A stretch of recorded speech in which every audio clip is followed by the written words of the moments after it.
Representative Ilhan Omar. They are very complimentary of the Somali community in Minnesota. Somalis are not terrorizing this nation. We are helping it thrive. Somalis have always seen themselves as a fabric of this nation. He's calling this a political attack on the Somali and Muslim community. It's fraud. You can call it racist all you want, which is what Ilhan Omar defaults to, but you don't ignore the fraud, Morgan. Are we going to just point at people who want to talk about cold, hard truth and say, well, they just hate us, or this is a political attack? Those days are over. The fraud scandal that rattled Minnesota was staggering in its scale and brazenness. That's why I say, yo, broad daylight, walk up in the store. This is like broad daylight, right? You go into a restaurant, somebody done order their food, you sit down, you eat their food, you get up and you walk out, and ain't nobody gonna do nothing. That's how brazen this fraud has been in Minnesota. Hey, welcome into Courageous Media. Thanks so much for rolling up. Really appreciate you being here. We got a follow-up to yesterday's story where we talked about the immigration side of this whole Somali fraud angle. But now we want to dive into just how big this scandal is and the fact that Tim Walz let it go on right underneath his nose. And there is now potential for Tim Walz to face major consequences and accountability for the nonsense that he has let go on in his state that has funded international terror. You've got to check this out. Thanks so much for rolling up. Really appreciate everybody being here. Please let us know you're here in the comments. Also, if you can, subscribe to the channel if you haven't already. Let's check this out. So we have a couple clips before we dive into the main meat of the story that Tim Walz is under investigation by the feds for this whole nonsense. Check this out.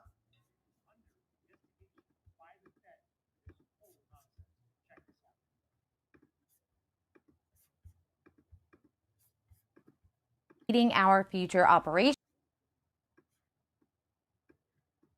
Is Minnesota Governor Tim Walz putting Somalis ahead of Americans? That's the question a lot of people are suddenly asking. A new article from the New York Times has people in Walz's own state turning against him. According to the piece, federal prosecutors say more than $1 billion in taxpayer money was stolen through at least 3 different schemes under investigation. The biggest one was the Feeding Our Future scandal, reportedly the largest COVID-19 fraud case in the country. Dozens of scammers in Minnesota are accused of siphoning over $1 billion meant for feeding kids. Employees for the Minnesota Department of Human Services thanked the New York Times for calling out what they say is Walz's failure to act. Tim Walz is 100% responsible for the massive fraud in Minnesota. We let Tim Walz know of fraud early on, hoping for a partnership in stopping fraud, but no, we got the opposite response. Tim Walz systemically retaliated against whistleblowers using monitoring, threats, repression, and did his best to discredit fraud reports. Instead of partnership, we got the full weight of retaliation by Tim Walz. So according to these employees, Walz ignored early warnings about hundreds of millions being stolen from programs like childcare, Medicaid, and the Feeding Our Future operation, which alone involved over $250 million in federal funds that ended up being spent on luxury items and even transferred overseas. The New York Times also reported another scheme where providers allegedly recruited children in Minneapolis' Somali community, falsely claiming they qualified for autism therapy and then paid parents kickbacks for participating. Just last week, federal prosecutors charged 86 people, many from Minnesota's Somali community, making the reported losses across the various schemes past $1 billion. Right before the Times article went live, President Trump posted on X claiming that Minnesota, under Walz, has become, quote, a hub of fraudulent money laundering activity. He also said he would end the Temporary Protected Status, TPS program, and he said, quote, Somali gangs are terrorizing the people of that great state. And so we've got it. We now know that this fraud is not just $250 million of the Feeding Your Future nonsense. Now that's 1/4 of what we see happening. We now know that there was massive PPP fraud from the Feeding Our Future. There's massive Medicare and HHS fraud in the whole autism scandal, where parents were paid to bring their kids in for fake autism therapy that was then charged back to Medicare, Medicaid, and HHS for hundreds of millions of dollars. You've got multiple fraud schemes that are going on, and they are centered in the Somali community. So this idea that Trump is, or the DOJ or the feds are somehow targeting the Somali community, no, they're not. Of the 86 people that have been charged, 78 were Somali migrants. This is firmly centered in the Somali community, and it's not just a coincidence. This is an orchestrated cartel. This is orchestrated, organized crime. And we now have it that both Ellison and Walz received major campaign donations from these people, from actual defendants in the case. Ellison, being the Attorney General of Minnesota, received thousands, tens of thousands of dollars in contributions from defendants in the case. Now we know that this whole thing was essentially, if it wasn't completely organized and orchestrated by Walz and Ellison, they were complicit in knowing that it went on, targeting whistleblowers, covering it up, not investigating it, allowing it to continue and fester. And now it is hitting national news. Check out our great press secretary, Caroline Levitt, talking about this at the Daily Briefing. And as I pull that up, welcome in. Thanks so much, everybody, for being here. Lynn Sanger in the house. Really appreciate you rolling up. Absolutely. So very glad this is hitting the mainstream media. Check this out. Refugees who come here under the alleged plight of asylum and fleeing persecution, and then come to the United States to abuse our system and rip off American taxpayers. And as I pointed out, the New York Times, to their credit, it was about 6 months too late, but they did write about how Somali immigrants in Minnesota have been ripping off American taxpayers. In fact, 86 people have been charged in a rampant and widespread fraud scheme spanning multiple programs in Minnesota. Of those 86, 78 of those people are Somali, 91% of them charged. So far, 59 of those people have been convicted for their roles in fraud plots that have stolen $1 billion from taxpayers. In one scheme, and this is egregious, a nonprofit and its affiliates with these Somali migrants claimed to have fed tens of thousands of American children during the pandemic.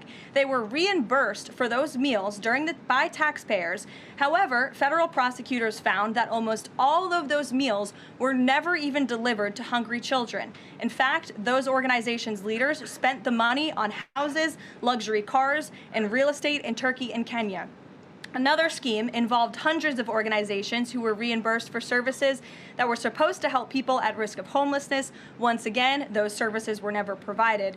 All of this has happened under Democrat leadership in a Democrat-run state, where these refugees, these migrants are coming to the United States. They are abusing our system. They are draining our resources that should be going to law-abiding, taxpayer-funded, tax-paying Americans. Exactly. Now, Lynn Sanger in the house, you think this is going to top $4 billion. That's interesting. You live in Minnesota. This could very well get much bigger. Now, this doesn't even include, this is just taxpayer money that has been fraudulently stolen by these groups and shipped either into their pocket or a big portion of it overseas to Somalia itself, which is run by al-Shabaab, which is a terrorist organization, because Somalia is a terrorist state. So these people in America, these Somali migrants and their co-conspirators, have directly funded terrorism with their taxpayer money fraud. This is money laundering. This is money laundering in support of terrorism, and all of them should be charged with terrorism under federal statute. So I want to see where this goes, but these people all need to be charged for terrorism under federal statutes. Now, check this out, because Fox News also picked this up. And what I was about to say is this doesn't even count the $1.7 billion of personal remittances that have come from Somali migrants back to Somalia, which again goes right into the pockets of al-Shabaab. Now, that 1.7 comes from a variety of factors. It comes from money they make working, but it also comes from the $50,000+ a year that many of these people receive in federal and state welfare / subsidies / benefits. This is egregious and it's ridiculous and it has to stop. Angel Mom, possibly they're also trying to get Social Security cards for these kids with fake asylum claims. Absolutely. Thanks so much for rolling up. Really appreciate you being here. All right, let's check this out from Fox News.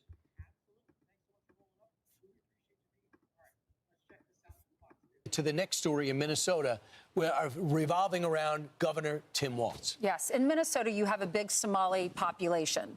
And after some investigations, the Manhattan Institute, these two guys who were with that organization, last month they investigated Minnesota's Medicaid Housing Stabilization Services program. It's called Feeding Our Futures. They also investigated other organizations to find out where tax dollars are going. They found out that, is it $1 billion? It's $1 billion, I believe, going to Somalia. And that is going to a terrorist organization, al-Shabaab, which is a military group in Somalia, and it's an al-Qaida-linked terrorist organization. Why are tax dollars, if you live in Minnesota, you're going to work, you're working really hard, some of your paycheck is going to benefit, according to this investigation, a terrorist organization. Including the pandemic aid. That's exactly right. So the pandemic aid, this governor not only allowed the riots to go crazy with George Floyd, when the money came flooding in, he had no idea where it was going. When whistleblowers stood up and said, this is fraudulent, this is fake, this money's going to the wrong people, he went after the whistleblowers. That's the investigation. Now, the Justice Department announced new charges last week against a 78th defendant in the Feeding Our Future fraud scheme, which prosecutors say involved more than $250 million in stolen funds alone on our federally funded child nutrition program has already resulted in over 50 convictions. So the governor had an opportunity to address this, and you would think that he would take the criticism and say, you know, I made a mistake. You know, he was on the campaign trail talking about that's what leaders do when he was running for vice president. But when he was pressed on it, he had this to say. Do you take responsibility for failing to stop this fraud in your state? Well, certainly I take responsibility for putting people in jail. Governors don't get to just talk theoretically. We have to solve problems. And I will note, it's not just Somalis. Minnesota is a generous state. Minnesota is a prosperous state, a well-run state. We're AAA bond rated, but that attracts criminals. Those people are going to jail. We're doing everything we can. But to demonize an entire community on the actions of a few, it's lazy. But that's Donald Trump. Deflect, demonize, come up with no solutions. He's not going to help fix anything on fraud. It's not that anyone's trying to. No one's demonizing the Somalis. We're just saying that of the 86 people charged, 78 of them were Somali migrants. Hello, that puts it exactly where it needs to be. Somalis in Minnesota, with the full backing, I believe, of Walz and Ellison, have perpetrated this massive fraud. And as he said, it's our job to put people in prison. Well, you haven't put anybody in prison, have you? Tim Walz, you let this go on for years. This goes back to post-COVID money. This goes back to 2021. This has been going on for years. And the money ended up in your and Ellison's pockets, as well as in the pockets of terrorists. That's why the feds need to investigate. Demonize that group, Somalis. We're just saying, how did you let it get this far? Yeah. $1 billion of taxpayer dollars? Who was in charge of that money? Why was it sent to another country? Why is it benefiting a terrorist organization? You have answers, and you have taxpayers. You have constituents who want to have some answers. Well, it's also not generosity, it's stupidity when you're giving money to terrorists. Tom Emmer is also from that state. This is what he had to say earlier on the show. You've got housing fraud. You've got daycare fraud. You've got 80 autism centers under investigation. All of this under Tim Walz's watch. And his response? God bless President Trump for actually saying something about this and calling it out. Al-Shabaab controls all the financial infrastructure in Somalia. This money has gone back to Somalia. Ergo, common sense would tell you that millions of dollars, taxpayer dollars from Minnesotans, has gone to terrorists known as al-Shabaab in Somalia. This is an awful situation. Tim Walz should be held accountable, and somebody in his administration, I'm just going to leave you with this, over $1 billion, Lawrence, you can't tell me that that's just negligent oversight. Someone is complicit. I agree. There's something here. The investigation, I hope, is just beginning. I want those whistleblowers, the ones who were prosecuted. One even more. Exactly.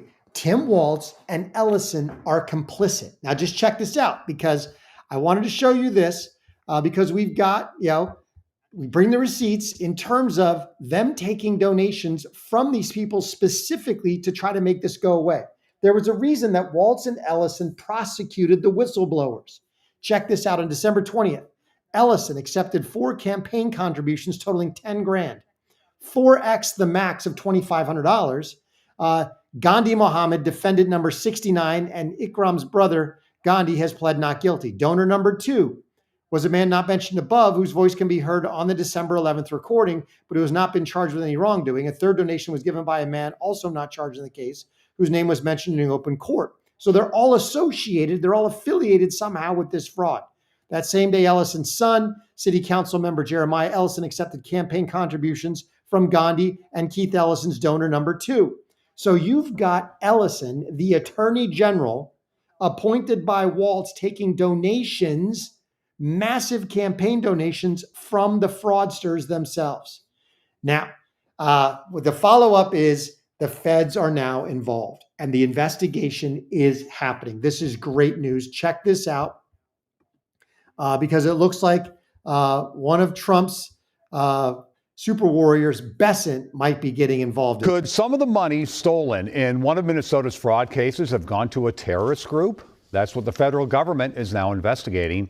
U.S. Treasury Secretary Scott Bessent blames Minnesota Governor Tim Walz and the Biden administration, saying they are investigating allegations that hardworking Minnesotans' tax dollars may have been diverted to the terrorist organization al-Shabaab. Republican members of the Minnesota delegation called on the U.S. attorney to investigate those allegations late last month. President Donald Trump has repeatedly blamed Governor Walz and Minnesota's Somali community for fraud and crimes in the state. Walz says he welcomes a federal investigation. Anybody that would allow those people into a state and pay billions of dollars out to Somalia. We give billions of dollars to Somalia. It's not even a country because it doesn't function like a country. It's got a name, but it doesn't function like a country. Yeah, there's something wrong with Walz. This is cruelness. This is meanness. It's aimed at a broader community. And as far as demonizing our Somali community, maybe he could help us on some things. We'll continue to bring you updates. He's not demonizing the Somali community. They're already demonized. They demonized themselves. And you are under investigation because you, I believe, are complicit in this and need to face serious accountability. Let me know what you think in the comments. Michael Coleman, who was watching the money? Exactly. Ellison and Tim Walz were watching the money. They were watching it go right out the door through the Somali gang cartel right into the hands of terrorists. Oh, with a significant portion coming back to them as campaign contributions, just to make the whole, just to grease the skids, make the whole thing function. Oh, this is ridiculous. This is what Democrats have been doing for years. Realize this is on a small scale exactly what USAID has been doing for 30 years. USAID has been funneling $50 billion a year into the hands of our enemies, with kickbacks coming to the Democrat Party, and not just the Democrat Party, also into the hands of Republican establishment deep state goons. All of these people are deep state goons, just to grease the skids, make the whole thing smooth, make it all under the table, and just keep the gravy train flowing. So that's what Trump has to absolutely end. Now check this out, because we've also got a story today on the strikes on narco-terrorists, because now it seems that Congress wants to investigate Pete Hegseth. This is getting absolutely absurd. Trump, the one president willing to stand up for America against the narco-terrorists. Check this out. Before we do, though, please like, subscribe, comment. I really appreciate everybody rolling up. Let us know you're here in the comments. Subscribe to the channel if you haven't already. If you like the content, please share A Courageous Media with everybody that you know so that we can get the YouTube algorithm working for us. Check this out.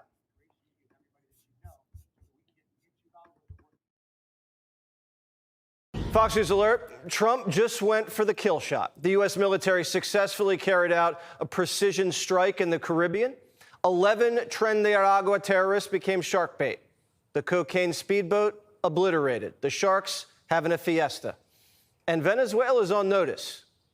We just over the last few minutes, literally shot out a boat, a drug-carrying boat, a lot of drugs in that boat. We have a lot of drugs pouring into our country, coming in for a long time. And we just, these came out of Venezuela and coming out very heavily from Venezuela. A lot of things are coming out of Venezuela. Cartels are moving narcotics into the country by the boatload. Over the weekend, there was a big show of force right off the coast of South America. 7 warships, 4,500 Marines, and a nuclear submarine. But the cartels have come a long way. They're carrying 50 caliber machine guns, stuff you see in Ukraine. They're even dropping pesticide-laced bombs from drones. They can make an IED or explosives out of anything, plastic.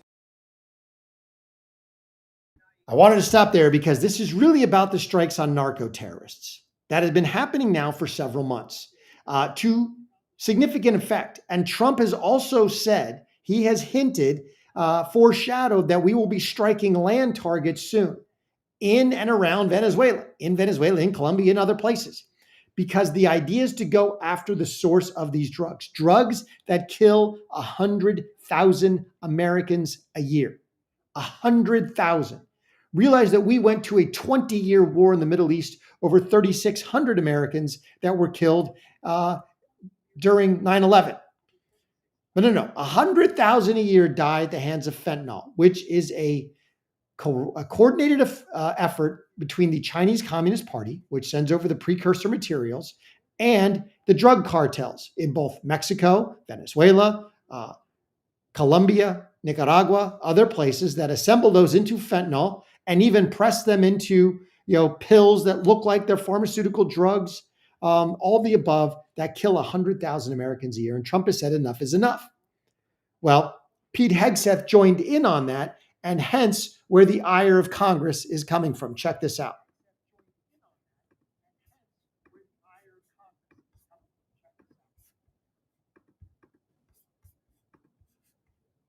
Our message to these foreign terrorist organizations is we will treat you like we have treated al-Qaeda.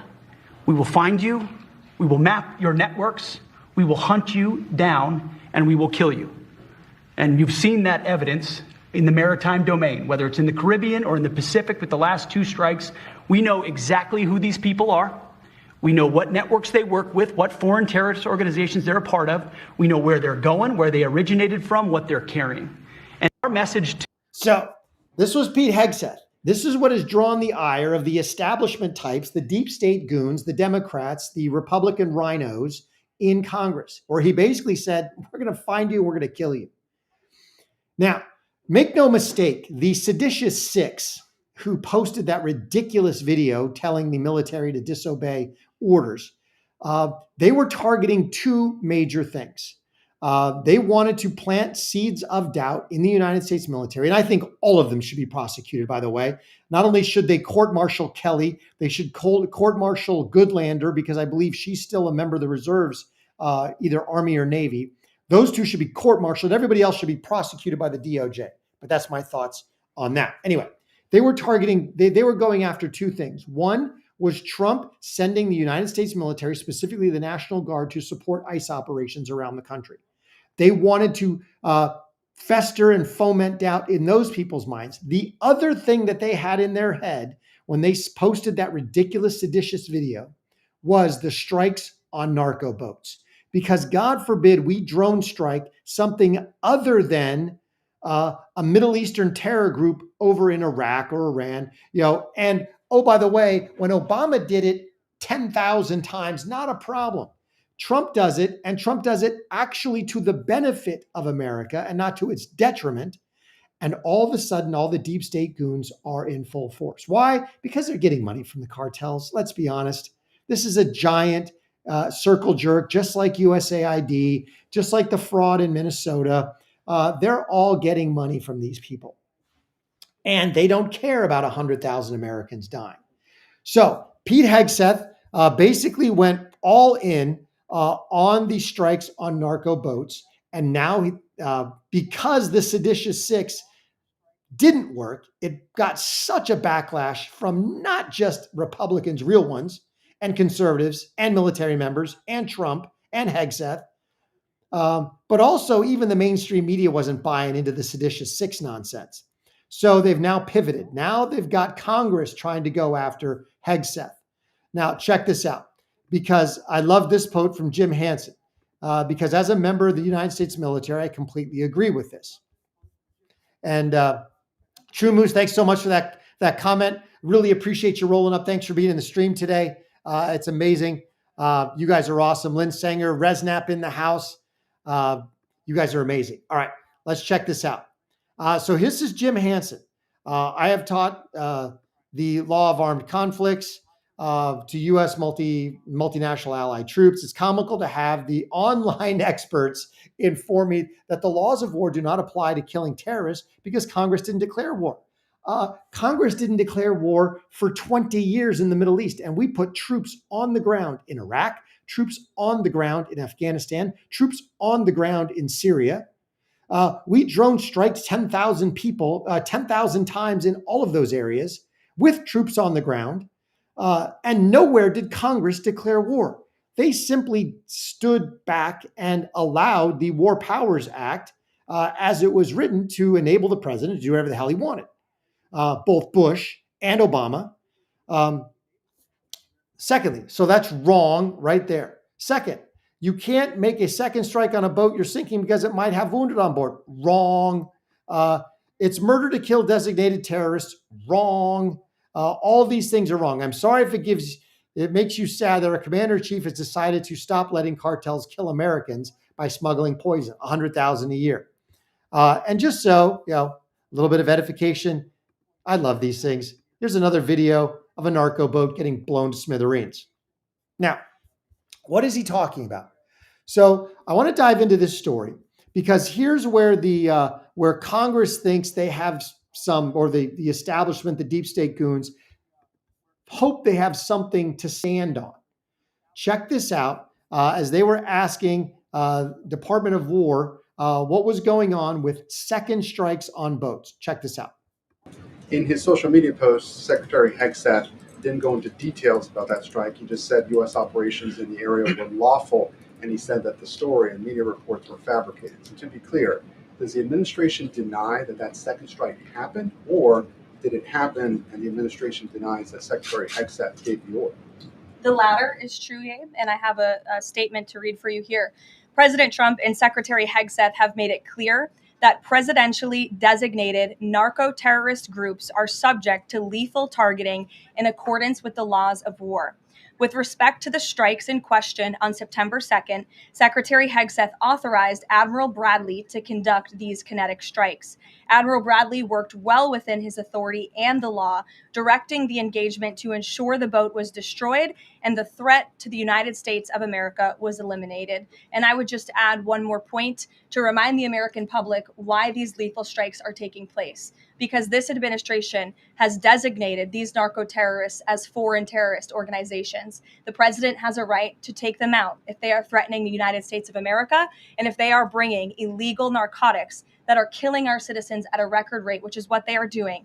And under the previous administration, there was enough fentanyl trafficked into our country to kill every American man, woman, and child many times over. And so that's why you've seen a drastic difference in this administration's policy with respect to the last. And it's one of the many reasons the American public reelected this president and support. Exactly. Now, the question from that ridiculous propaganda reporter was talking about a second strike. So Congress now wants to investigate Pete Hegseth because allegedly there were two strikes on a narco-terrorist boat. A first strike followed by a second strike. And somehow that's illegal because there might be wounded on that boat. Wrong.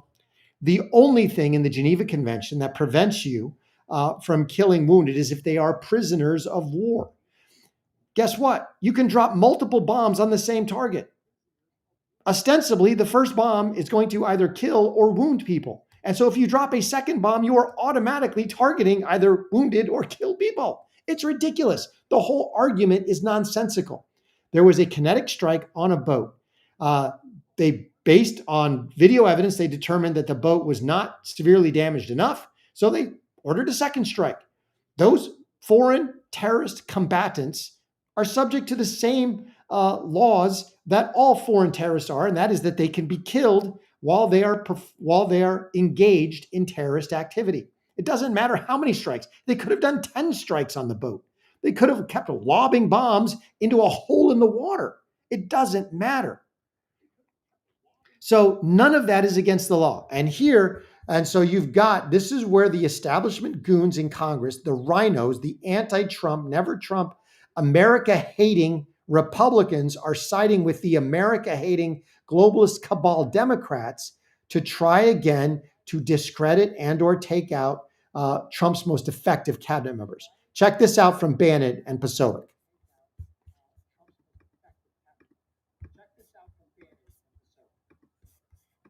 Well, Steve, those are the very questions that we're going to be asking about soon as the briefing begins here. Kingsley Wilson is going to be coming out, the Pentagon press secretary, and many of those questions, I've been talking to the group here, and I think you'll see a lot of War Room alumni and a lot of War Room regulars.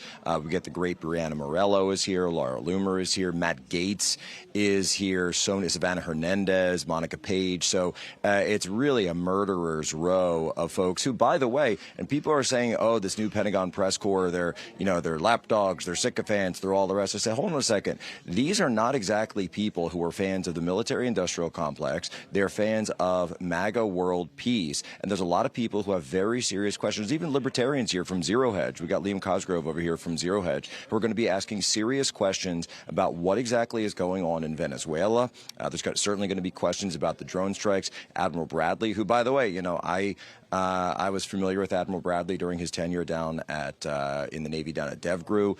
These strikes, this was SOP. I think that narrative got blown up faster than a narco boat, but even by the New York Times itself. But again, you still see Senator Wicker is launching this investigation into Pete Hegseth at the same time Mark Kelly is coming around sowing dissension in the ranks. Hang on. Don't bury the lead. Wicker is Wicker's the Senate equivalent almost of Mike Rogers, right? In the House Armed Services. Right. You have a Republican that is agreeing with the Democrats and the most radical Democrats to actually start a formal inquiry into the rules of engagement about this boat, and particularly the second shot, sir.